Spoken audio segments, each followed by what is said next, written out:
थांबार वदर में जिंदगानी या सरिया में लाट दस्ताना खड़ोई यनानी या कारगा बंग ठिकी कुआ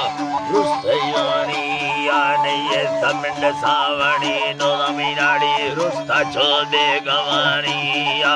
रुस्तनी या जमांगे तेरा बकी जुड़ानी या नचार सैयदा में हरना खुदी और कार कसानी या मैं अंदर दिख थवार थवाशी था मोटरानी या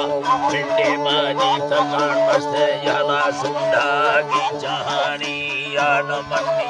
मिन्नता सचमाला सैयानी कसानी या मांगी या दर्दा वेला डुब्बा में दिलो कारिया निटा बाज मिन्नतो बेड़ा गुटो चलड़ा वादा तकहानी या वचंदा माए गुदा दुष्ट चकाड़ दो तीर कहानी या बमरा दे चलवार अरे आशा दिलानी या वरम्बा सशया लुटा जी रसूला हरी बरकतानी या अल्लाह बस्तमी मिंग राधा धमो मेरी दगानी या मीमाना खन से वतगर्न साहिदानी या वसुरी गर्दना बुरा ठक मयोर बगानी या यखे मी सन्नता चढ़ चखाओ तड़ से नगानी या रमुदे धड़ धदा धरी मो मह खानी या नमा कानी लगे सी हो दुआ पैगंबरानी दुआ पैगंबरानी मैं भैया दुर्मने बरदाया सड़ केवला नागमानी यरद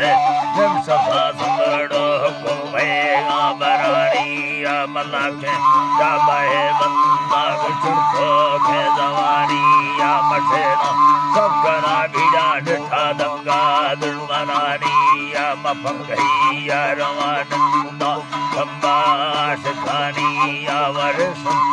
गुचला ला सरटा संगतानी या ममुगु बारये डाली मखत में साजनी या तो दस जो जगर कष्टा तो बने बड़ा गुठेगानी या नारी